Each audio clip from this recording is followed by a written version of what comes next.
I love this trick. You're going to love this.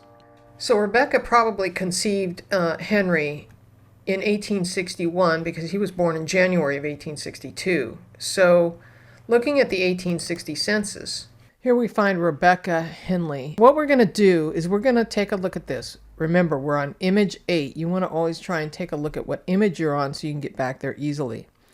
Now we're going to come over to this little people icon. We're going to open this up, and it gives us the transcription of everything in this document. Now, normally what I like to do is I like to go, back about 5 to 10 pages and forward 5 to 10 pages to take a look at all of the people that probably are within walking distance or so. Now remember, we're looking for Davis men who are in the neighborhood who are about the right age to have fathered a child. So Rebecca's 30 years old, okay? And so instead of clicking, the back button, I'm just going to come down here and I'm going to hit a 1. Now I'm back on image number 1. I'm going to start here. And instead of reading through every name on here, I'm just going to extract all this data from this section down here. So I click in here. It doesn't matter where I click. It really doesn't matter. And I'm going to go Control A to highlight everything. That's basically capturing all. And then I'm going to Control C. Now, if you're on a Mac, that would be a Command C. So then I'm going to go over to my Excel spreadsheet. So instead of just right-clicking or going up to Edit and Paste, instead of just pasting one of these, I'm going to paste as special. And this is the trick that I got from one of our viewers, which is awesome. So I'm sharing that with you. The trick is to paste special and then paste it as text. And watch what happens.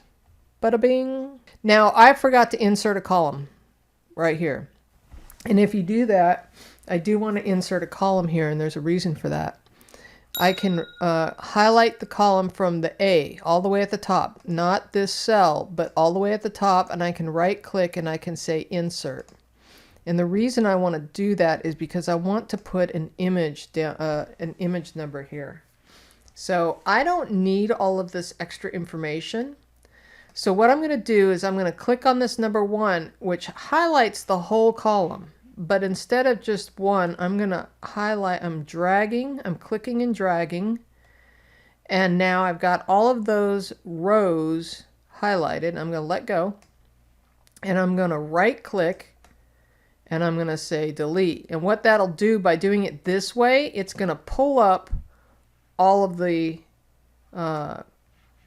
fields. So we're on row number 1. If I had highlighted everything and hit delete as a cell, it would leave this big gaping hole there.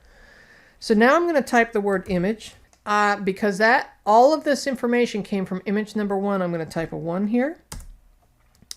And if I go back over that cell where this little tiny handle is on the side, when I see the little plus symbol come up, that means I can grab that handle and I can drag it down.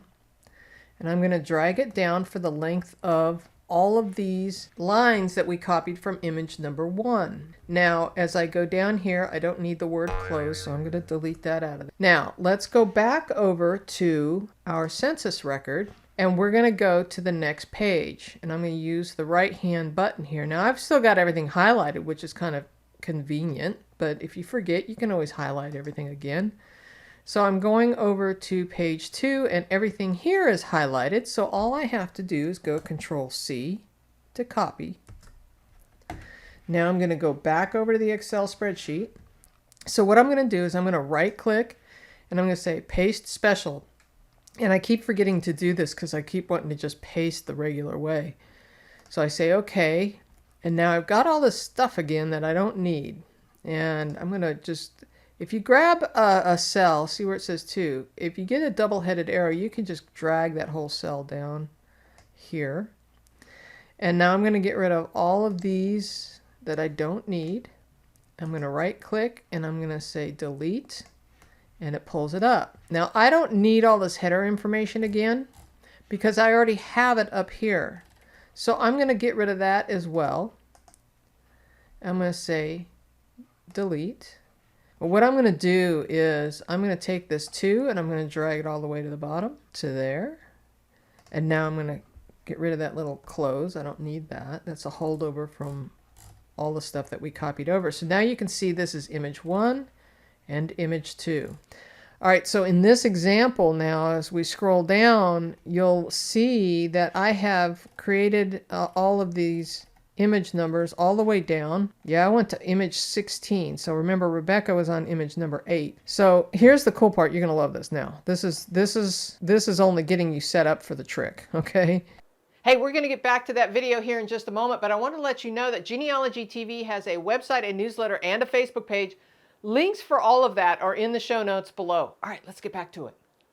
So now what we're going to do is we're going to take these headers right here, and we're going to create some filters. Now I'm going to go back to the Home tab because the filter is on the Home tab, and see where it says Sort and Filter. You can click the down arrow, and it's this funnel looking filter that we want, okay? And what that's going to do is it's going to put a filter, a down arrow in each one of these column headers, okay? So now, remember, the mission here is to find a Davis who is roughly in the 30-year-old range, certainly within the fathering age range, okay? And so now that I've got the entire community in and around Rebecca, I am going to sort down to Davis. So what you do is you click this down arrow right here. In fact, let me unhighlight. There we go. So now you can see it better. So now I'm going to hit this down arrow, and you can see all of the surnames that are in this community. And if you'll notice, by doing this, you can get variations of spellings. So if you have, in my case, Henley and Henley, both ancestors of mine, you can deselect everything. Let me show you. Turn off, select all. And then we're going to come down here to... We're going to pick the 2 Henleys that are spelled differently, and I'm going to say OK, and it's truncated my whole list to just the Henleys in the neighborhood. Okay? And here's Rebecca right here. Okay? And that's a couple of her kids right here. All right, so let's unfilter that for a moment. Let's go back to select all, so we see the whole list again. All right, so now we're going to look for Davis. So we're going to select, unselect all, and we're going to scroll down till we see Davis. There's Davis. I'm going to hit OK. So now I have every Davis in the community. But if you'll notice, there are some women in here as well. I don't need any women in here. So what I'm going to do is I'm going to come over to the gender field, and I'm going to select only men and hit go. So now I have a shorter list of all the Davis men who are living in and around Rebecca, at least as far as the pages go in either direction. Okay, this little 12 October is not really a 12 October. When you extract the data that way, what that is a child who is 10 months old. It's a fraction on the census, and it makes it look like a date when it's imported. So that's really a child. So what I can do is, as I'm sitting here going through here, I'm going, all right, well, let's see if we can identify what men in this list might actually be potential fathers. Now, there are 3 Davises living really close to Rebecca, but one of them is 75 years old. So I'm going to highlight this guy, say, not likely. So I'm going to take a color and I'm just going to gray him out. I can still see him there, but I'm graying him out because he's not likely. Now we have a 16-year-old. Well, maybe, you know, I don't know how likely that is, but there's a 16-year-old. I'll give it a yellow. Okay, now I've got it down to a short list. I'm going to say that Joshua is, if I'm going to sit here, let me put it this way. If I'm going to do the research to study people, I'm going to start with the most likely candidates. So I'm going to say Joshua is a likely candidate, and I'm going to say Exum is a likely candidate. There are 3 ways you can get the handouts. Now, the first way is to join the channel membership here at the information access level channel membership on the YouTube channel, and then go to the community tab and you'll find the posts that have the handout links in there. All you have to do is follow the link and download the handouts. Okay, now the second way is over at Patreon. Now at Patreon, if you're at the Happy Dance level or higher, you can get the handouts. Those come directly to you in an email every time we announce the new video that has a handout with it.